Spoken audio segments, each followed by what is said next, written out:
အများကြီးပဲမြို့နေကူးမြို့နေစလုံးရှိတယ်နောက်ပြီးတော့ပစ္စည်းဥစ္စာတွေအများကြီးဆုံးတဲ့အပိုင်းတွေလည်းရှိတယ်ဒါဒီအလုံးကိုဒီမှာရှိတဲ့မိဘလူကြီးတွေပေါ့ငုံပဲကျွန်တော်တို့မှားပါတယ်ခွင့်လွှတ်ပေးကြပါလို့ကျွန်တော်အလုံးမျိုးပဲမေတ္တာရပ်ခံဆိုနေတယ်ငုံပဲကျွန်တော်ကပန်းချချင်ပါတယ်အဲ့ဒီဥစ္စာကလည်းကျွန်တော်တို့ကခရိယန်ဖြစ်တဲ့အပေါ်မှာပဲအခြေခံပြီးတော့ကျွန်တော်ပြောလိုတာဖြစ်တယ်ကျွန်တော်တို့ချင်းတီဟာချင်းတူနဲ့တူခွင့်လွှတ်တတ်တဲ့လူတယောက်ကကျွန်တော်မှားတယ်ဆိုရင်မှားတဲ့အကြောင်းပြောလို့ရှင်တော့ခွင့်လွှတ်ရမယ်လို့ဒီပုံမှာ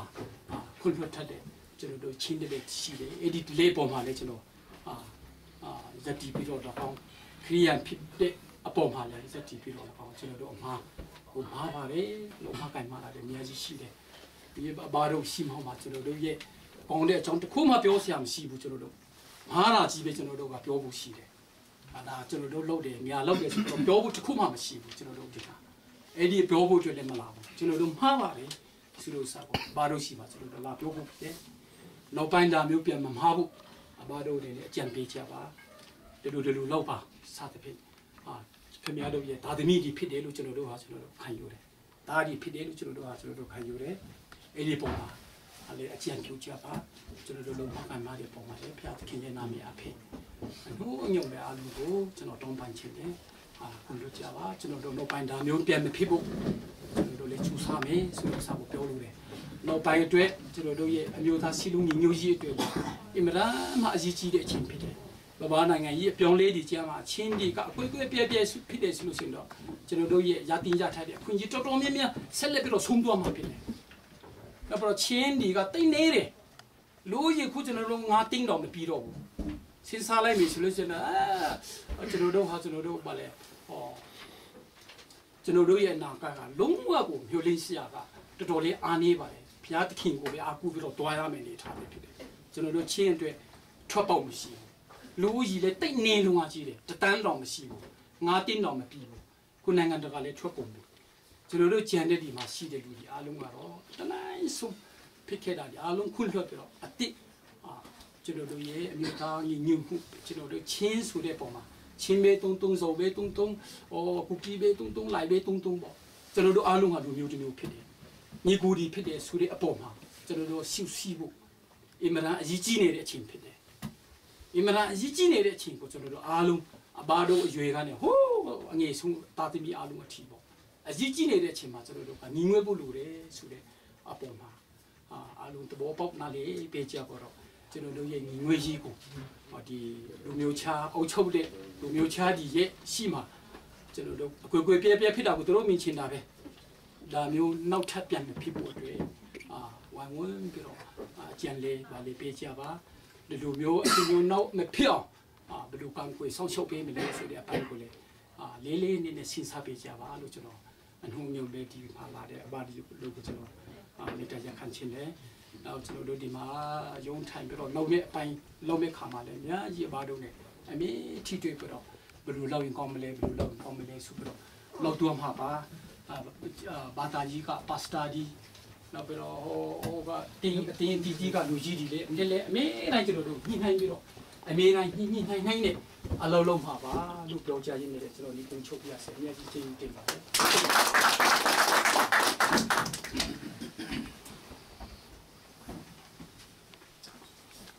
ဒီလိုပါလေခုစီစဉ်ရဒီမင်းနဲ့လူထုကိုစားတော့ကောဒီမင်းကိုမင်းဖောင်ရကိုစားတော့ကောပြန်လေဆွေးနွေးဖို့ဖိတ်ခေါ်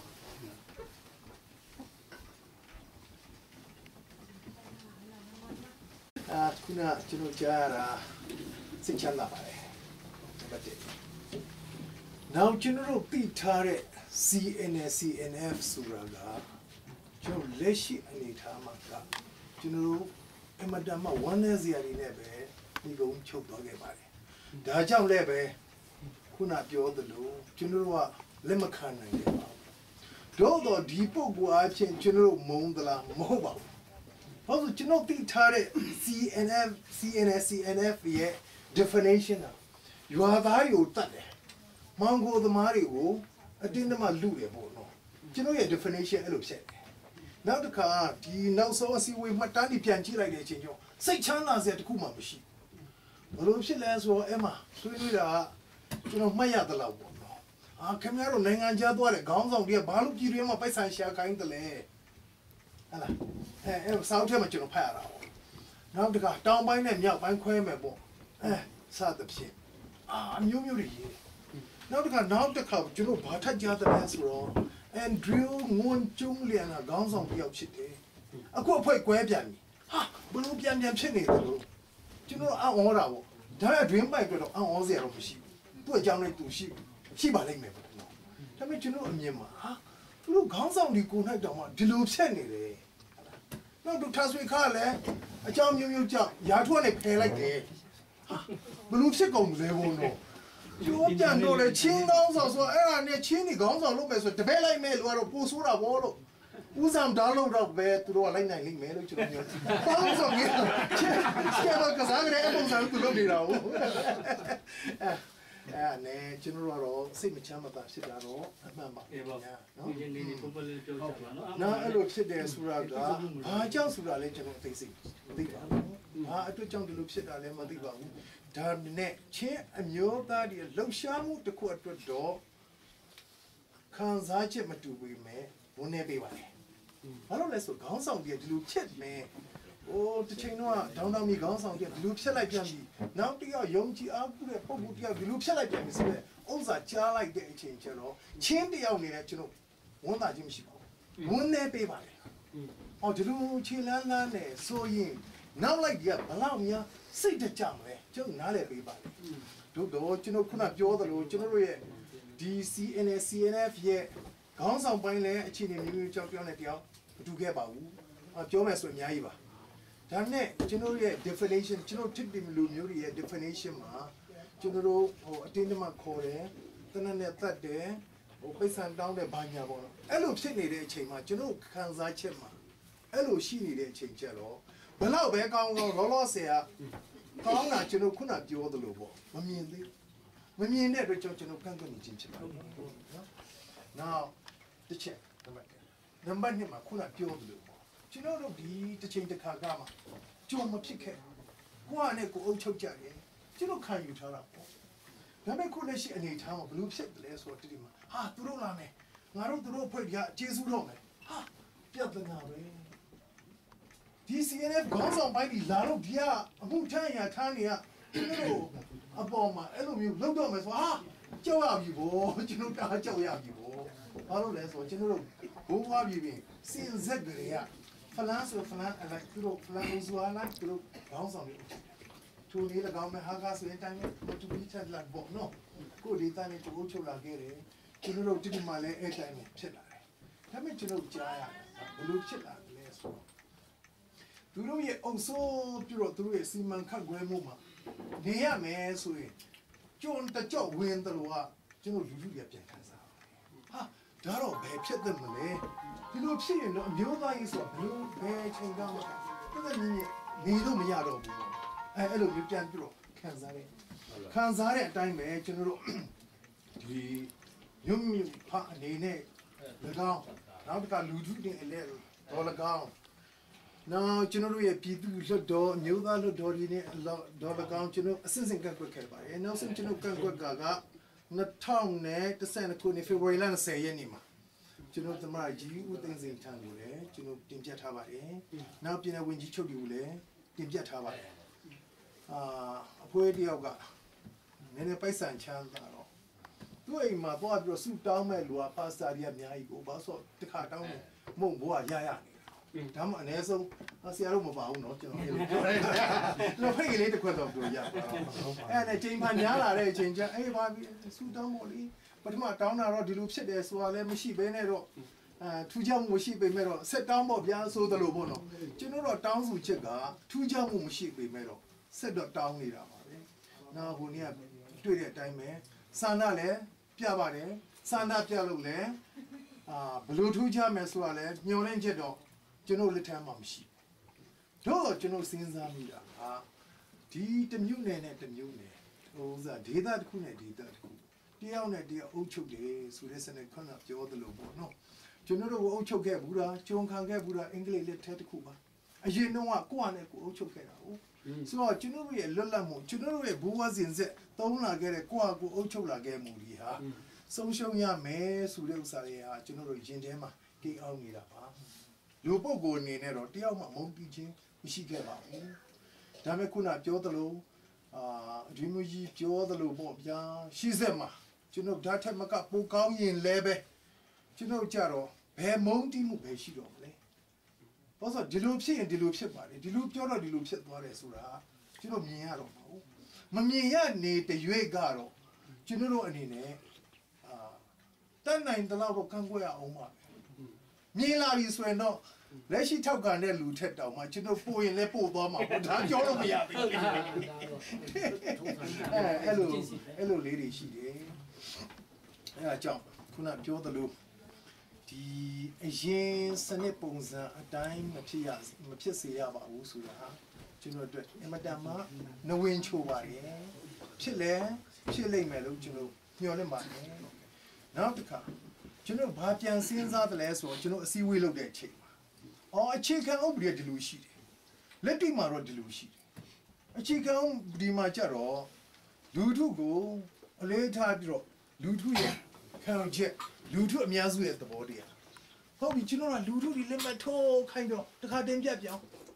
နောက်တစ်ခါတစ်ဖက်ကလည်းတခါပြန်တင်ပြပြောင်းစူတဲ့အချိန်ကြတော့ကျွန်တော်တင်ပြလိုက်တဲ့အချိန်ကျလက်ခံတယ်နောက်တစ်ခါတင်ပြလိုက်တဲ့လက်ခံဒါဆိုဒီပုံစံဘလို့ပုံစံရဖြစ်နေကြတယ်လေစဉ်းစားလို့မရတော့ဘူးနောက်တစ်ခါလူများစုအတွက်ဆိုတဲ့ဥစ္စာဒီမိုကရေစီနဲ့ခြေလှမ်းလမ်းနေတဲ့အချိန်မှာအများစုအနေနဲ့လည်းကန့်ကွက်တယ်နောက်တစ်ချို့ကလည်းပြန်ထောက်ခံတယ်ဟုတ်အဲ့လိုမျိုးတယောက်နဲ့တယောက်ကျမ်းမှာဒီလိုဖြစ်လာတဲ့အချိန်ကျတော့ရှိပြီးသားအထင်မြင်လွဲချော်မှုများသည်ပို့ပြီးတော့ကြီးမားနိုင်တယ်လို့ကျွန်တော်မြင်ပါတယ်ဒါကျွန်တော်ညီကိုဒီလက်ထက်မှာမရှိပါဘူးသူတို့ပိုင်ဆိုင်တဲ့ပုံကူဒီပုံမှာပဲမူတည်ပါတယ်နောက်တစ်ခါအခြေခံဥပဒေကကျွန်တော်မတက်တစ်ခါလေးလာတာပေါ့အခြေခံဥပဒေကဒီလိုပြောတယ်ကျွန်တော်တော့ဒီလိုတင်တယ်သူတို့ဆုံးဖြတ်တော့ဒီလိုပြန်ဖြစ်တယ်စသဖြင့်ဒါပေမဲ့အခြေခံဥပဒေဆိုတာကျွန်တော်လက်ကင်ထားပါတယ်ပါတယ်တို့တော့တစ်ခါဒါနဲ့လည်းမသွားပြန်ဘူးဆိုတော့ကျွန်တော်တိတိလူမျိုးတွေအတွက်ပို့ပြီးတော့အခက်အခဲရှိအဲ့တော့ရှိစက်ပြီးတော့ဒီကျွန်တော်တို့ပုံလင်းပြောရင်ကျွန်တော်ချင်းတွေကတော့အမတန်မှပွင့်လင်းတတ်ပါတယ်ချစ်တယ်ဆိုရင်ချစ်တယ်မုန်းတယ်ဆိုရင်မုန်းတယ်ပေါ့အဲ့တိုင်းပဲကျွန်တော်တို့ဒီခုနပြောသလိုကောင်းတဲ့တာရကတွေမြင်လာပြီဆိုရင်တော့တမျိုးမမြင်မချင်းတော့လူကတော့မမုန်းပါဘူးလမ်းကြုံရင်နှုတ်ဆက်ကြပါကံကွက်အောင်ပါဒါမဲ့လူကိုပုတ်ကိုမုန်းတာမဟုတ်ပါဘူးအရင်တော့ကျွန်တော်ခံယူထားတဲ့ definition ဟာဒီလိုဖြစ်နေတယ်တို့ကခုနပြောတော့ definition ပြောင်းလိုက်ပြီဆိုရင်တော့ပြောင်းတဲ့ definition ကိုကျွန်တော်တွေ့လိုက်ပြီဆိုရင်လည်းကျွန်တော်တို့လည်းပြန်ပြောင်းသွားမှာပါအဲ့လိုအခြေအနေရှိပါတယ်ပုဂ္ဂိုလ်အချင်းဆိုရင်ကျွန်တော်နဲ့ရင်းနှီးတဲ့ပုဂ္ဂိုလ်တွေလည်းပါပါတယ်ကုစားတာလို့ဆိုရင်အမကမှတကယ်ဘယ်လောက်ထိချစ်လာခဲ့တယ်လဲဆိုတော့နေ့ခင်းပိုင်းတွဲရုံနေမဟုတ်ဘူးညလုံးပေါက်ပါတွဲလာခဲ့တယ်တငယ်ချင်းတွေလည်းပါတဲ့အချိန်ကြာညလုံးပေါက်ကစားတယ်လေတွဲတာပါဗျာတွဲတာကစားတာမပါအဲ့လောက်ထိတွဲလာခဲ့တဲ့လူတွေလည်းပါပါတယ်ဆိုတော့ကျွန်တော်တို့တွဲသိမစိမ့်ပါဘူးနောက်တစ်ခါဒီခေါင်းဆောင်ပိုင်းမှာအခက်အခဲတွေလည်းရှိမှာပါသို့တော့နောက်ပိုင်းစီမံခန့်ခွဲမဲ့နေရမှာအောက်ခြေရဲ့အခြေအနေဟောက်ကနာလိလာတက်ဖို့နားလည်ပေးဖို့အမတန်မှအရေးကြီးပါတယ်။ဘောဆိုခေါင်းဆောင်ပိုင်းကကောင်းတာလုပ်နေတယ်။အောက်ခြေမှာမကောင်းဘူးဆိုဒါတော့အမြင်မှာတစ်ခုလုံးမကောင်းတော့ဘူးပေါ့။အဲ့ပုံစံမျိုးတွေရှိတတ်တယ်။အဲဒါကြောင့်ကျွန်တော်တို့ဖာများအနေနဲ့လည်းပဲကျွန်တော်ပြောတာစကားမစုံတာရှိရင်သူတို့ထပ်ဖြစ်ပေးပါလိမ့်မယ်။နောက်ရက်ွက်ကလူကြီးတွေပိုင်းမှာလည်းကျွန်တော်ပြောတဲ့ဥစ္စာကြီးမစုံတာရှိရင်လည်းဝိုင်းပြောပြီးတော့ညီကိုချင်းပြောမှဆိုမှရှိရင်လည်းအပြန်အလှန်ကျွန်တော်ခွင့်လို့မှာပဲ။ဘာလို့ချင်းထုံးဆိုင်ရကျွန်တော်ခေါင်ရီမဟုတ်ဘူးလက်ဖိတ်တယ်ပြီးသွားပြီ။လက်ဖိတ်တယ်ပြီးသွားပြီဆိုကျွန်တော်တို့အမားကလည်းဟိုဘက်ကခွင့်လို့ရမှာဟုတ်တယ်နော်။ဟုတ်တယ်။အဲ့တော့ကိုယ့်ရဲ့တယောက်မှားပြီဆိုရင်ကျွန်တော်တို့ကလည်းနားလည်ပေးရမှာပဲဒါကျွန်တော်ရဲ့ချင်းတွေရဲ့ထူးခြားတဲ့လက္ခဏာတစ်ခုရှိရဲ့ အဲ့တော့အပြန်လာပြောမဆိုမရှိရင်လည်းကိစ္စမရှိဘူးရင်ထဲမှာရှိသမျှကိုဖွင့်ချပေးပါရင်ဖွင့်ပေးတာကတယောက်လာတဲ့အစည်းအဝေးတက်တဲ့လူတိုင်းညီကိုမောင်နှမအားလုံးကပွင့်လင်းလင်းပြောပေးကြပါဒါမှလည်းကျွန်တော်တို့တယောက်ရဲ့မြင်းတယောက်ရဲ့အတွေ့အကြုံတွေဖလှယ်လို့ရသွားမှာဖြစ်ပါတယ်အဲ့တော့အားလုံးကိုပဲကျွန်တော်ပြောမဆိုမရှိခဲ့တယ်ဆိုရင်သူပြောတာတော့ဒီလိုဖြစ်ပါလိမ့်မယ်ဆိုပြီးတော့အကောင့်ဘက်ကနေလက်ခံပေးကြပါလို့ပြောကြရင်လည်းကျွန်တော်ပြောတာဒီလောက်နဲ့ပဲနေကုန်ချုပ်ပါမယ်ရအောင်ဆိုကိုရစံကံတဲ့ဒီဆို မိသားစုအတွေ့ဖေလောက်တဲ့လူတွေအမေလောက်တဲ့လူတွေအာသမီတွေဆိုပြီးတော့အတူထိုင်ပြီးတော့မိသားစုဆွေးနွေးတယ်လို့မျိုးဖြစ်စေချင်တယ်နောက်ပိုင်းကျတော့လည်းဗလဲမတရက်ပြီးတော့ဒီမတရက်ပြီးတော့ပြောတာလေနည်းနည်းစိမ့်ဆန်ဘောတရားယုံမှာပြောတယ်လို့ဆိုတယ်လို့မျိုးနည်းနည်းလေးလံပေါ့ပါတော့ထိုင်ရင်းနေလေတော့ကြဖို့ဘာလို့နေလဲထိုင်ရင်းနေလေကျွန်တော်တို့ဘာတာတပ်မီလို့ကျွန်တော်တို့မြင်ပါတယ်စသဖြင့်ဒါကိုလည်းမင်းကြားစေချင်ပါတယ်ကျွန်တော်ခုနပြောသလိုဟုတ်ကဲ့ပြီးတော့ပြောတာနဲ့မှတ်တတ်ပြောတာကျွန်တော်ကမ္ဘောဒီးယားမှာအင်ဂျီမေဒီကိုဒီစာလို့အမဘန်ကောက်မှာရှိဝင်လို့တော့ကျွန်တော်အရှိဝင်လောက်တဲ့အချိန်မှာကျွန်တော်ထပြောတဲ့ခါမှာကျွန်တော်ဒါခါကြဖာရာဘူလာတာတော့တော့မှ sit down သူတို့တိုင်းပြည်မှာစကားပြောတဲ့ခါမှတ်တတ်တယ်လေဒီစီတော့ဘာမှ sit down ကိုစိတ်ရှူသွားတယ်ဘာဖြစ်လဲဆိုတော့စကားပြောတဲ့ခါမှာလေကိုကမှတ်တတ်တယ်လို့ရှိရင်ကိုကလေ confident ကိုရှိတော့ပြော respect ကိုထိုင်မှာဒီလိုမျိုးထိုင်ခုစားလာထိုင်ပြုတ်ပြောတယ်မှတ်တတ်တယ်လို့ရှိရင်တိတ်ဆိတ်ရှူတယ်သူအဲ့လိုဖြစ်တော့ทางพี่เปียวดาเล่ကျွန်တော်ကိုစားပြောတဲ့ဥစ္စာဆိုတော့ကျွန်တော်အနေနဲ့ဒီတိတိမြတ်ပေါ်မှာကျွန်တော်အရင်တော့တိတိမာလဲတခါမလုပ်ဘူးဖလာမှာစေငါလေးလုပ်တယ်ပြောင်းလိုက်ဆွေးလိုက်ဝင်လိုက်နဲ့စေငါလေးထားခါမှာတူးနေလုပ်တယ်မတူပြီးမှာလာပိုင်းလာတလားတော်တော်လုပ်တယ်ဘုရားဆရာမရှိလို့ကျွန်တော်ထားခါနေပြီးတော့မတူပြီးမှချက်ချက်သွားပါလေချင်းလူရှိအမေပြီးတော့ရှိရက်တိကုန်းကြောင်းနဲ့မတူပြီးတော့ကျွန်တော်သမီးမတတ်တဲ့လူဝရှိပြီးတယ်အဲ့ဒါကျွန်တော်လွယ်ပြီးတော့ကျွန်တော်မိမနဲ့လာလျှောက်ပြီးရှိရက်တိသွားတယ်ဆိုတော့မတူပြီးရောက်တဲ့ခါမှာသူတို့ဘွဲလုံးတက်ဘောဒေါက်တာဆန်ခမြန်ဆုံးလာပါသူပြောကျင်းလာတဲ့ခါပါချပါတော့ဒါကိုတော့ဒါကမှတနည်းဘွဲလုံးတက်တန်တဲ့ဒီမရှိအဲ့ဒါသူတို့ပြောတာတော့ကျွန်တော်အားလုံးဒီမတူပြေးရောက်တယ်မင်းသားတို့ကပြဲလို့တဲ့အားလုံးရောက်တယ်ဟိုဘူကပ်တုံတို့ဘူဦးဆောင်ခလာတို့ဘာလို့လဲဆိုတော့ကျွန်တော်ကတော့ဒါทำပြီးပြောတယ်လို့ပေါ့သူတို့ခါယူချက်ကကျွန်တော်တုံးချရောက်တယ်မဟုတ်ဘူးတခုလုံးတတိတပြင်းတယ်လို့ကလူထုတ်ပြအဲ့လိုစိတ်ဓာတ်ရှိတယ်ဟုတ်ကဲ့အဲ့လိုဆိုတော့ခုနทำပြီးပြောတယ်လို့သူတို့လောက်မှာအကောင်မြင်တယ်အကောင်တူတယ်ဆိုရင်လေပူပြီးတော့ဆန္ဒအများကြီးရှိပြီးတော့ထောက်ခံမှာပဲအခုလောဆယ်ကတော့သူတို့စိတ်ကညံနဲ့မမြူးလားမသိဘူးဟုတ်ကဲ့ညံကမမီဒီလို့မသိဘူးဆို still backward still backward ဟုတ်ဆိုပါတော့လောဆယ်ဒီအချင်း at this moment တော့လက်မခါဘူးဆိုတာကျွန်တော်ပြောကြလို့ပါလေဒီလောက်ပါပဲဟုတ်ကဲ့စိတ်ကူးစိတ်မဲလေးတင်တယ်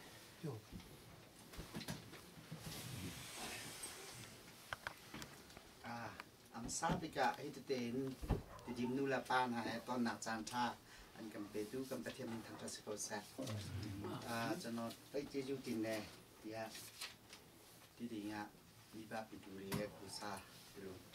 tui so bi ro chano ro sa pyo phanya ro ayan ko jeju tin ne di lo tui chi a phit le chano anin na sa le ni tai tai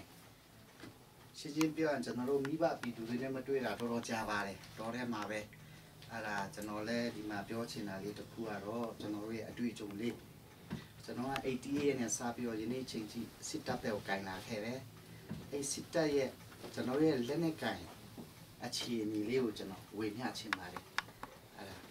အဲ့ဒါကြောင့်မို့ကျွန်တော်တို့ခုနပြောသလိုဒီကမိဘပြည်သူတွေလည်းကျွန်တော်ရဲ့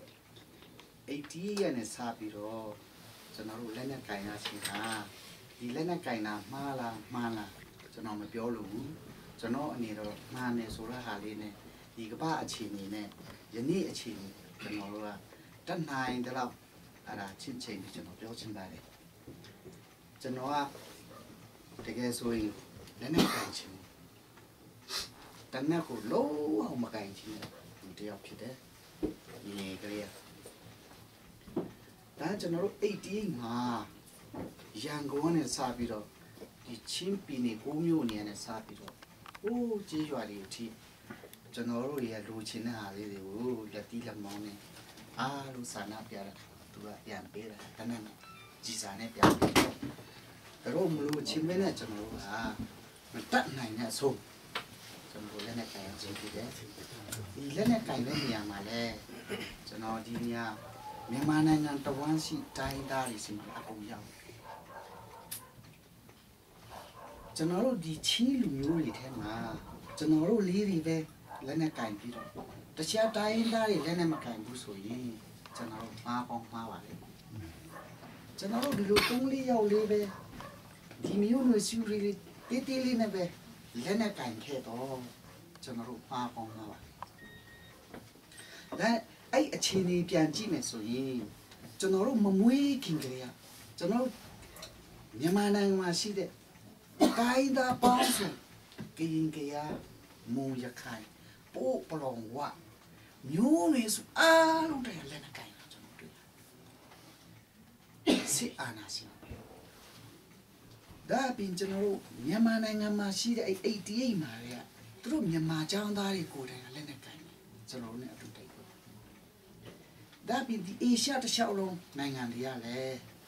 ဒီရှစ်အာဏာရှင်ကိုပြောင်းလဲဖို့ယနေ့ချိန်ကြီး pressure ပေးနေတယ်အမေရိကနဲ့ UN ဥရောပအားလုံးက pressure ပေးနေအဲ့ဒါတွေအပေါ်မှာမူတည်ပြီးတော့ဒီကမ္ဘာနိုင်ငံတွေအားလုံးမြန်မာနိုင်ငံမှာဖုံးကြီးရအစကျွန်တော်ချင်းတော်မှာလူငယ်လူကြီးအစဒီလိုမကြိုက်တဲ့စစ်အာဏာရှင်စနစ်ကိုကျွန်တော်တို့မတတ်နိုင်တဲ့အဆုံးဒီလိုလက်နဲ့ခံရခြင်းဖြစ်ပါတယ်ကျွန်တော်တို့ဒီမှာတစ်ချက်ပြန်ကြည့်မယ်ဆိုရင်ကျွန်တော်တို့ချင်းလူတွေတွေကကျွန်တော်ဟိုပလဲဝဘုံအဲ့ဘင်္ဂလားဒေ့ရှ်ကျွန်တော်တွန်းဆောင်တိအကုန်လုံးလို့ကျွန်တော်နေဘူးတယ်တိုင်းမှုပေါ်ရတယ်အမှကျွန်တော်တို့ဒီမှာတခုလေးခက်သွားတာကျွန်တော်တို့မှာစကားလေးတွေတော်တော်ကွဲကြတယ်စကားလေးတွေတော်တော်ကွဲကြတယ်ကျွန်တော်တို့စစ်တပ်ကိုသူတို့ပြန်ထုတ်ထင်းတဲ့ခါကျတော့လေဟိုးပဲနဲ့ဒီပဲနဲ့မြောက်ပိုင်းနဲ့တောင်ပိုင်း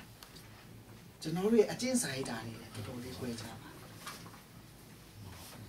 အတုံးလုံးစကားလည်းမပေါက်တာလေးတော်တော်များကြတယ်အဲ့ဒါကြောင့်ကျွန်တော်တို့ရဲ့မဖြစ်တဲ့ကျွန်တော်တို့မလိုချင်တဲ့အရာတွေခုနကကျွန်တော်တို့ရင်းသူပြောသလိုနေရာတိုင်းမှာကျွန်တော်တို့တွေပြဿနာကြုံရပါအဲ့ဒါကြောင့်ကျွန်တော်ဒီလက်နဲ့ကန်ရတာယနေ့ကဘာမှာဆိုရင်ကျွန်တော်တို့ဒီလိုလေးရိုးရိုးသားသားလေးပြောရမယ်ဆိုရင်ဒီချင်းဆိုတာ UN နဲ့အတိအမှပြုပါတယ်ဒီချင်း CNF CNA ဆိုရယ်အမေရိကလည်းအတိအမှပြုကျွန်တော်လည်းအမေရိကမှာအမေရိကရဲ့အခု Henry Clinton နိုင်ငံခြားရေးဝန်ကြီးရဲ့သူ့ရဲ့အောက်က Cap Campbell သူကိုယ်တိုင်ကျွန်တော်တို့ဖိတ်လို့စစ်ခေါင်းဆောင်ကျွန်တော်တွေ့ပါတယ်ကျွန်တော်ဆိုလို့ချင်းတာကျွန်တော်တို့ချင်းတွေကဘာတည်ပါတယ် UN နဲ့လည်းအတိအမှပြုပါတယ်တခြားတိုင်းသားတွေကိုကျွန်တော်တို့ကြည့်မယ်ဆိုရင်တို့တို့မှာရွှေငွေတွေပေါ်ပါတယ်ကြောင်းမြဲတဲ့တနာရှိပါတယ်ကျွန်တော်တို့ချင်းတော်တွေကဘာမှမရှိပါဘူးဒါဒီကကျွန်တော်ရဲ့မိဘတွေအတိပါမိဘတွေအားလုံးအတိပါထိုနည်း၎င်းပဲကျွန်တော်တို့ချင်းနေကျွန်တော်တို့မမွေးခင်ကလေးရနေပြီးတော့ ကျွန်တော်တို့ဘူးဘွားခေတ်ကနေပြီးတော့ဒီနှလက်မလေးရှိတဲ့ပေါက်တူးလေးနဲ့တော်ရလှုပ်စားယနေ့အချိန်ထိကျွန်တော်တို့မှာအားလုံးသိတဲ့အတိုင်းကဘာမှာအစင်းရဲဆုံးမြန်မာနိုင်ငံမှာအစင်းရဲဆုံးကျွန်တော်ချင်းဒီစင်းရဲရတာကျွန်တော်တို့ညံ့လို့စင်းရဲသလားကျွန်တော်တို့ညံ့နေလို့စင်းရဲသလားကျွန်တော်တို့အလုံးမလုံးချင်လို့စင်းရဲနေတာလားတစ်ချက်ပြန်ကြည့်စီပါကျွန်တော်ဘာလို့နိုင်ငံကတော့ပြီးတော့ဂျုံလုံးနေကြတယ်ကျွန်တော်မီဇိုရမ်မှာရောက်တော့ကျွန်တော်မီဇိုရမ်မှာကျွန်တော်အင်ဖော်ရီလုံးပြီးတော့ဘာလို့သူတစ်ပါးရဲ့အရင်ပေါင်းခံရတယ်ဘာလို့သူတစ်ပါးရဲ့မတင်းချင်းမှုခံရတယ်ဒါကျွန်တော်တို့ညံ့လို့လားမဟုတ်ပါဘူးဒီအာနာရှင်စနစ်ကြောင့်ပါပဲကျွန်တော်တနေရာနဲ့တနေရာတဒေသနဲ့တဒေသကျွန်တော်ကောင်းကောင်းနားလဲတာကြီးရွာတရွာကိုသူကနေပြီးတော့ကျွန်တော်တို့မြို့နေလိုက်ဒေတိုက်လိုက်ဒီလီစီအာနာရှင်နဲ့အထူးတပိဒီခင်ညို့လို့ဖွဲ့ရဘယ်လိုလုပ်သွားလဲဆိုရွာတရွာကျမ်းမိုင်စေခံပေးတဲ့ချက်တခြားရွာကန့်ကွက်တယ်အဲ့လိုလေးလုံးသွားရွာတိုင်းကကျွန်တော်တို့အဲ့စေခံလေးမူလာတန်းကြီးကိုလူကြကျွန်တော်တို့မှာအကျိုးအမြတ်ကရံဖြစ်တာပဲရှိမြို့နယ်ကိုတက်သွားတယ်ကျွန်တော်ကိုမြို့နယ်ရှိတယ်အထက်တန်းကျောင်းကလေးတစ်ကျောင်းဒါမှမဟုတ်ဆေးရုံလေးတစ်ခုဒါမှမဟုတ်တက်ကတူဆိုပြီးတော့သူကအမေငါရှာများကြိတ်ကျွန်တော်တို့အားလုံးလူသွားဘာမှလည်းအကျိုးမရမြို့နယ်တစ်ခုနဲ့တစ်ခု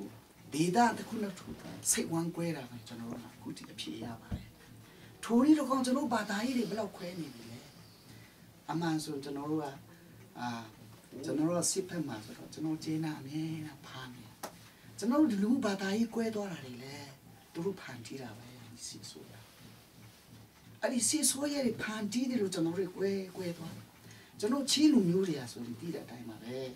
ကျွန်တော်အရင်အင်္ဂလိပ်ခေတ်1896ခေတ်ဒီအင်္ဂလိပ်ကိုတော်လာနေဒီဗမာတွေနဲ့ကျွန်တော်တို့အတူတူလူလိုက်အတူတူရခဲ့သူတို့ရအဖောက်ပြန်လို့ကျွန်တော်တို့တို့ဖြစ်ရတယ်ဒီကရင်เนี่ยတိမ့်ပိုက်တဲ့အချိန်မှာလည်းကျွန်တော်ချီးနေတယ်ကဲခဲ့ရဆိုတော့သူတို့ကောင်းကောင်းသိပါအားကြောင့်ကျွန်တော်88မှာကျွန်တော်တို့လူငယ်လေးတွေဘဝတွေလည်းနဲ့ကာတို့ကျွန်တော်တခြားပြူထွက်တော့အဲ့ဒီခါမှာကျွန်တော်ဘယ်လိုလုပ်တယ်လဲဆိုတော့သူစစ်တပ်ကြီးอ่ะဒီချီးနေဟာသူတို့ပြူရောက်သွားမယ်ဆိုရင်ကျွန်တော်အမိဖြုတ်လို့ရမှာမဟုတ်ဘူးဒီကနေထွက်သွားတဲ့ချိန်မှာဆိုပြီးအကုန်လုံးတုတ်တင်လိုက်ဆိုပြီးတော့ကျွန်တော်တို့တွေမှာညာတယ်ခီးသွားနောက်ဆုံးနာကတော့နာရောက်သွားနာကတော့နာ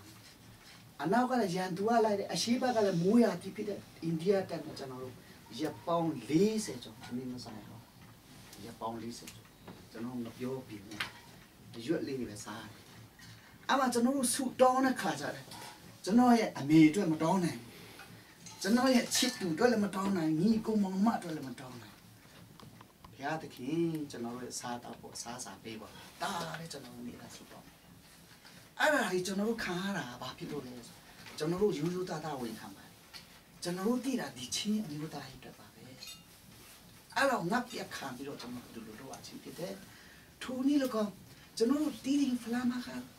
ဟိုဖလာမင်းတပ်ကံပလဲဆိုကျွန်တော်မျိုးနွယ်ဆိုအားလုံးရှိအခုကျွန်တော်တို့တော်လာရေးလောက်ငါမှာကျွန်တော်စစ်သားလေးတွေလူပေါင်း80ကျော်ကြာဆုံးသွားပါ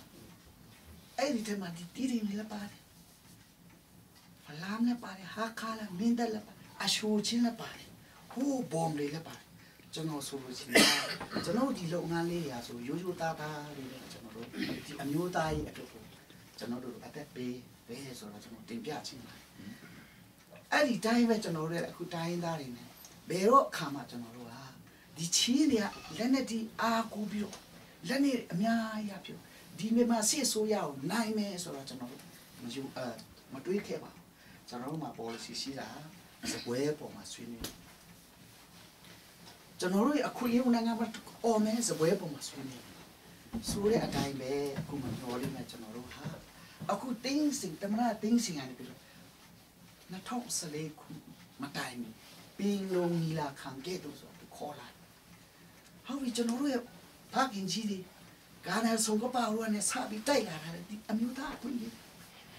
ปีลงนี่มาทองกระตังปูทองกระตังนู้แล้วมาทั่วอะไรดีคุยเลยดีอากูจะโน้เสียนอะไรดีคุยเลยแต่เนี่ยกระบาเนี่ยจะโน้รู้จะโน้ตีตลอดแต่ไม่มาสุดเดี๋ยวมาในไงมาชิมแปลงพี่เล่เวลตัวเปียวสูชิมจ้าแค่ว่าเดี๋ยวมาไม่ชิมแค่ว่าเมื่อจะโน้เอาจะนี่เชิงขามาแล้วจะโน้ดีเชิงเลี้ยวกูซาพิวปีโรดี CNF สูปีโรจะโน้UN มาเลยยาบุเชิงสูปีนายงานตะการเลยที่มาดูเลยจะโน้ใจอินทาอารมณ์มาเลยคุ้มที่นี่จะโน้ว่าป้าวันนี้ได้เชิงจะโน้ยันดูจีพีได้ดีสิสุยาสุดท้ายแล้วအခုကပြောင်းလဲလို့ကဲ2014နှစ်မတိုင်ခင်မှာကဲပြီးလို့နီလာခံပြတ်လို့နီလာခံကြီးတီဆောက်ကြပါဆိုသူအော်နေပြီကျွန်တော်တို့စီခေါ်နေပြီကျွန်တော်တို့စီခေါ်နေအားကြောင့်ကျွန်တော်တို့ရဲ့အနောက်ကအမားတွေကိုခဏလေးမိထားပြီခဏလေးကုလို့ပြီးတော့ဒီတူပေးတဲ့အခွင့်အရေးကျွန်တော်တို့တသက်လုံးကျွန်တော်တို့မမွေးခင်ကမရခဲ့တဲ့ဒီအခွင့်အရေးလေးရဆိုရင်ကျွန်တော်တို့ချီးလူမျိုးတွေတကယ်အရေးကြီးတဲ့အခွင့်အရေးဖြစ်နေတဲ့အတွက်အားလုံးတင်ကလေးနဲ့ကျွန်တော်တို့ချင်းအရေးကြီးကိုဒီလိုဆိုလိုက်ရင်2014ဆိုတော့ကျွန်တော်တို့နှစ်နှစ်တော့အချိန်မရှိတော့ကျွန်တော်မနေ့တင်ရတဲ့ထိုင်းလန်မှာမလေးရှားချင်းနိုင်မှာကျွန်တော်လက်နဲ့ကင်တဲ့တိုင်းသားတွေအားလုံးပြီးတော့တိုင်းသားတွေလည်းလာတယ်ခေါင်းဆောင်150ဆိုတော့နေပြီးတော့ကျွန်တော်တို့ဟာဟုတ်ပြီဒီတို့တမရတင်းစင်အစိုးရခေါ်လာတဲ့ဒီငင်းချိုင်းနဲ့တင်းလုံးနီလာခံခဲ့တော့ဆိုတော့အခွင့်အရေးကိုကျွန်တော်တို့ဘယ်လိုယူကြမလဲဆိုတော့တေချာချမှတ်ထားပါတယ်အဲ့ဒါလေကျွန်တော်တို့လူကြီးတွေရှင်းပြပါတယ်အဲ့ဒီအချိန်မှာလည်းကျွန်တော်တို့ချင်းနေအတွက်လိုလားကရင်နေချမ်းနေတခြားတွေကတော့ ready ဖြစ်နေကျွန်တော်တို့ချင်းအမျိုးသားတွေမှာကျွန်တော်တခုလေးတောင်းပန်ချင်တာကျွန်တော်တို့ဒီမှာ9မြို့နေနဲ့တာဟာနဲ့အရှူချင်းလေးကျွန်တော်တို့မှာရှိတာ9သိန်းပတ်ဝန်းကျင်လူကလည်းနဲမြို့နယ်လည်းကွဲဘာသာရေးကွဲအားလုံးကွဲကြမယ်ဆိုကျွန်တော်ဒီအခွင့်အရေးဘယ်လိုလုပ်ယူမလဲဒီနှစ်နှစ်အတွင်းအဲ့ဒါကြောင့်ဘယ်လိုပဲဖြစ်ဖြစ်ကျေးဇူးပြုပြီးတော့ကျွန်တော်တို့အနာဂတ်ကိုကြည့်ချင်းအဖြစ်ကျွန်တော်တို့ရဲ့အတွက်မဟုတ်ဘူးကျွန်တော်တို့ next generation လာမယ့်ကျွန်တော်တို့ရဲ့အနာဂတ်ရဲ့ပါသမီးငယ်တွေအတွက်အခွင့်အရေးလေးကိုကျေးဇူးပြုပြီးအားလုံးစီစီရုံးယူနိုင်ဖို့ကျွန်တော်ဆိုလို့ချင်းဖြစ်တယ်ကျွန်တော်မကြောက်တာတော့တိုင်းသားတွေကိုဥဆောင်နေကျွန်တော်ချင်းလို့ပြောပဲခုလည်းကတိုင်းသားအားလုံးယူနေပြီပဲဖြစ်confirm မှာဖြစ်အခုကျွန်တော်တို့နိုင်ငံတကာမှာပဲဖြစ်ကျွန်တော်တို့ဘယ်ဟာတကယ်ကျေးဇူးတော်ချင်းနေပဲဥဆောင်ကျွန်တော်နိုင်ငံတကာအမေရိကကနေဒါနော်ဝေးဥရောပနိုင်ငံတွေကျွန်တော်တွားကြည့်ကြတော့ကျွန်တော်တခုအရာအားရချင်တာကျွန်တော်တို့ချင်းနေအတွက်ဘုရားသခင်ပေးတဲ့ဒီ refugee အပြီးတော့ကျွန်တော်တို့ရဲ့သားသမီးညီတွေက USA မှာတော့မှ Indianapolis မှာလူပေါင်း4,000ကျော်ကျွန်တော်ချင်း6,000ကျော်ရှိနေတယ်အမှကျွန်တော်တို့ကျောင်းသားလေးတက္ကသိုလ်ကျောင်းသားတွေရာကျော်ရှိနေသူတို့ကျောင်းသားနဲ့ဒီလူငယ် conference မှာကျွန်တော်စကားပြောတော့အရာချင်းအမေရိကမှာကျွန်တော်တို့900ကျော်ရှိတယ်ကနေဒါနော်ဝေ15နိုင်ငံမှာရှိတဲ့ကျွန်တော်တို့ရဲ့သားသမီးညီငယ်တွေရဲ့ပညာရေးနိုင်ငံတကာရဲ့ပညာပါနိုင်ငံတကာရဲ့ကျွန်တော်ဒီမှာမြန်မာနိုင်ငံရှိနေတဲ့ကျွန်တော်တို့ဂျုံဘွားမှာရောက်နေတယ်ကျွန်တော်တို့ချင်းလူမျိုးတွေကဒီအခွင့်အရေး2014မှာရနိုင်ခဲ့ပြီဒီကျွန်တော်တို့အတွက်ပညာရေးကျွန်တော်တို့ချင်းလူမျိုးတွေကမြန်မာနိုင်ငံကိုဥဆောင်နေတဲ့အခွင့်အရေးရှိပါတယ်ဒီလိုတကယ်နိုင်ငံတကာပညာတတ်တွေကျွန်တော်ချင်းနေရှိတယ်တခြားတိုင်းသားတွေကသူတို့ရဲ့အကြောင်းမဲ့ယတနာကိုဒီတိုင်းပေါ်ဆောက်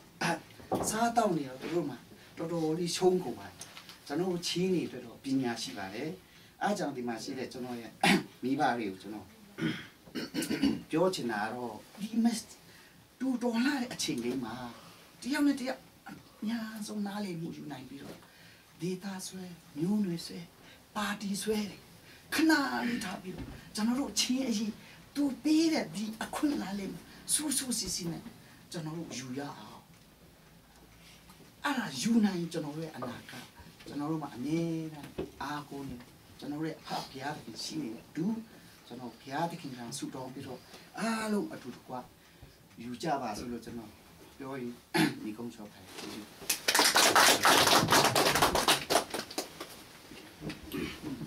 ကျွန်တော်လည်းပြောချင်တယ်ဘာလို့ဆိုတော့ဒီခွေရအင်မတန်မှရခုခေရင်ထားတဲ့ခွေဖြစ်ပါတယ်ဆိုတော့ကျွန်တော်လည်းနည်းနည်းစီဝဲပေါ့အဲ့ဒါပြောမယ်ပြီးတော့ဒီညတော့ခုနပြောသလိုဂျုံတော့ဂျုံတဲ့ခွေဆိုတော့ကျွန်တော်တို့လိုအပ်ရင်ညမိုးလင်းပေါက်ထီလဲကျွန်တော်တို့ဆွေးနွေးရအောင်နော်ဆိုတော့ကျွန်တော်လည်းနည်းနည်းပြောချင်ပထမအနေဖြင့်ကျွန်တော်ပြောချင်တာဘယ်လိုခေါ်လူတိုင်းကျွန်တော်တို့အကောင်းမြင်နော်အကောင်းမြင်ဝါဒရှိပြီးတော့ကျွန်တော်တို့ဘေးရမှာဆိုကျွန်တော်တို့အကောင်းဖက်နဲ့ကြည့်နေဆိုတော့ကျွန်တော်တို့ကောင်းကွက်လေးတွေအများကြီးရှိပါတယ်ပြီးတော့ကျွန်တော်တို့က negative side နဲ့ကျွန်တော်တို့ကြည့်နေဆိုတော့လူသားတွေကဘယ်သူမှပြီးဆုံးတဲ့လူတွေရှိပါဘူးဒါကြောင့်မို့ကျွန်တော်တို့အပစ်ဒီကြီးပဲကျွန်တော်ရှာလို့ရမှာပါနော်ဆိုတော့ယေရှုခရစ်တော်ပြောတယ်ဘယ်ထမီသွားတဲ့လူတွေခွေးတဲ့ကောင်တို့နှုတ်လိုက်တွေကတွေးတော့ဟာဒီခွေးတဲ့ကောင်ကဒါနာနေဆိုပြီးတော့ပတ်စပ်ပိတ်ပြီးတော့ဟိုဖက်ပြီးတော့ရှောင်းလွှဲနေတဲ့အချိန်မှာသခင်ယေရှုကတော့သူ့ရဲ့ခွေးသွားလေးပေါ့နော်အန်သွားလေးကိုကြည့်ပြီးတော့ဟာဒါလောက်လှပါအန်သွားလေးဆိုပြီးတော့ယေရှုခရစ်ကတော့အသေးကောင်ထဲမှာသေးရတဲ့နော်လှပါတဲ့အန်သွားလေးကိုသူတွေ့သွားတယ်ဆိုတော့ကျွန်တော်တို့အားလုံးလေနော်အဆူးထဲမှာကျွန်တော်တို့ကောင်းကွက်လေးတွေကျွန်တော်တို့အချင်းချင်းရှာကြည့်မယ်ဆိုရင်တော့ကျွန်တော်တို့အားလုံးသောလူတိုင်းမှာကျွန်တော်တို့ကောင်းကွက်လေးတွေရှိပါတယ်ကျွန်တော်မရှာဘဲနဲ့ negative side နဲ့ကျွန်တော်တို့အားလုံးကြည့်မယ်ဆိုရင်တော့ဘယ်လောက်ပဲဆွေတွေနဲ့ငွေတွေနဲ့ခြေသားပါစေနော်ကျွန်တော်တို့ဘယ်တော့မှထားပါတဲ့အရာတွေကျွန်တော်တွေ့နိုင်မှာမဟုတ်ပါဘူးဆိုတော့ CRF မှာလည်းအခုနကျွန်တော်အထွေထွေတွေ့မှုဟောတုံပြောသွားတယ်23နှစ်24နှစ်တာတော်နိုင်ကာလတော့ကျွန်တော်လူချင်တာတော့အမျိုးသားရေးအတွက်ကျွန်တော်လှုပ်ချင်တာလည်းကျွန်တော်အမျိုးသားရေးအတွက်ကျွန်တော် policy ကအစကျွန်တော်အမျိုးသားရေးအတွက်ကောင်းကျိုးကျွန်တော်တို့ဦးတည်ပြီးတော့ကျွန်တော် policy ချမှတ်ခဲ့တယ်ဒါပေမဲ့အောက်ခြေမှာကျွန်တော်ကကောင်းထည့်ပေါ်တဲ့နေရာမှာကျွန်တော်မလိုလားအပ်တဲ့နော်ထီခိုင်မှုရှုံမှုနာကျင်မှုစသဖြင့်ကျွန်တော်တို့အများကြီးကြုံခဲ့ရတယ်ဆိုတော့မလိုပဲဖြစ်ကျွန်တော်ရှင်းနေတော်လာရေးသမိုင်းလည်းမကုန်သေးပါဘူးเนาะဆိုတော့ကျွန်တော်တို့လူချင်းတဲ့ဥစ္စာကျွန်တော်တို့ပဲချင်းကျွန်တော်တို့တွားပြီးတော့ပဲချင်းမှာကျွန်တော်တို့ဒီပန်းတိုင်းကိုရောက်မယ်ဆိုတော့တို့မှကျွန်တော်တို့မတည်သေးဘူးဆိုတော့အဲ့မှာကျွန်တော်တို့အားလုံးအမျိုးသားရေးအတွက်အလုံးလုံးတဲ့နေရာမှာကျွန်တော်တို့အကောင်းမင်းနဲ့ကျွန်တော်တို့အားလုံးမြင်တတ်ဖို့เนาะကောင်းကွက်လေးတွေကိုအားလုံးရှာပြီးတော့တယောက်နဲ့တယောက်တစ်ဖွဲ့နဲ့တစ်ဖွဲ့ဝမ်ပန်ပူကြဖို့ကျွန်တော်နည်းနည်းဖိတ်ခေါ်ချင်တာပေါ့နော်ပြီးတော့ကျွန်တော်နည်းနည်းခုနကျွန်တော်တို့ဆရာထံပြီးပေါ့ပြောရနေတောင်ပိုင်းနဲ့မြောက်ပိုင်းဒါတွေကကျွန်တော်တို့ချင်းနေမှာဟိုးအရင်ကတည်းကရှိပါတယ်နော်ဒါမဲ့ရှယ်တဲ့ထဲမှာဒီနေ့ကျွန်တော်တို့စီစီလုံးရှိပါတယ်ဒီကောအဖြစ်ဘာလို့ကျွန်တော်တို့အစည်းပေါ်ကြီးလာခံချင်းပါတဲ့နေရာမှာလဲကျွန်တော်တောင်ပိုင်းကညီကိုကြီးမြောက်ပိုင်းကညီကိုကြီးအားလုံးဆူစီနဲ့Supreme Council ကစီတို့ဘောလာမှုဆောင်ပေါ်မှုကြီးကစားတဲ့ဖြစ်မှာကျွန်တော်ပါဝင်ပြီးတော့ကျွန်တော်တို့ခြေလှမ်းတင်နဲ့ကျွန်တော်တို့စတင်နေပါတယ်ပြီးတော့ဒေါက်တာငွန်ကျုပ်ရတဲ့အဖွဲ့ဆိုတာသူတယောက်တည်းပါဒါတော့ဘယ်လိုခေါ်မလဲဖုံးကွယ်ရှာမရှိဘူးเนาะဒီနေ့ဒီချိန်ကကျွန်တော်တို့စူးစီးနေတဲ့ချိန်မှာရန်သူကတော့ကျွန်တော်တို့အားနေတော့အောင်เนาะအမေရန်ကျူစားပြီးတော့လောက်ရမှာပဲเนาะအမျိုးချော့မလားခွေးကြီးတွေပဲမလားမင်းလုံးတွေပဲမလားအဲ့မှာမခံနိုင်တဲ့လူကတော့ကျွန်တော်သွားမှာပဲဒါမှခံနိုင်တဲ့လူကတော့အနောက်ဆုံးထိကျွန်တော်သွားရမှာပဲပြီးတော့ဒေါက်တာဆွေခါရာထုတ်ကနေဖေရှာလို့တော့မရှိပါဘူးเนาะအဲ့ဒါကြောင့်မို့ကျွန်တော်အဲ့မှာလည်းထပ်ဖြစ်ချင်တာပါလေဆိုဒီနေ့ခက် IT ခက်ဆိုတော့ internet တရားတော်တော်လေးခက်စားတယ်လူတယောက်မကြိုက်တဲ့အကြောင်းရေးမယ်ဆိုတော့အဲ့ဒါတကဘာလုံးမိနစ်ပိုင်းလို့ကျွန်တော်တို့ဖတ်လို့ရတယ်ပြီးလို့ရတယ်ဒါကြောင့်မို့ကျွန်တော်တို့အဲ့ဒါမျိုးတရေနေကြားရခါရှယ်လည်းကောင်းရှယ်လည်းမကောင်းကြောင်းကောင်းကြောင်းတရေနေကြားရခါကျွန်တော်တစ်ဖက်တပ်ပဲကျွန်တော်ယူပြီးတော့မစင်စားပဲနဲ့နော်အနည်းဆုံးဖက်နဲ့ဖက်ကိုကျွန်တော်ချင်းခွင်ညာညှိပြီးတော့ကျွန်တော်တို့တုံးတက်စေခြင်းအဲ့ဒါပြီးတော့လူကြီးအချက်နဲ့ပြင်ကျွန်တော်ပြောချင်လာပါတယ်ဆိုတော့ခုနဆရာထံပြီးပြောတဲ့နေရာမှာအခု ceasefire လုပ်ပြီးတော့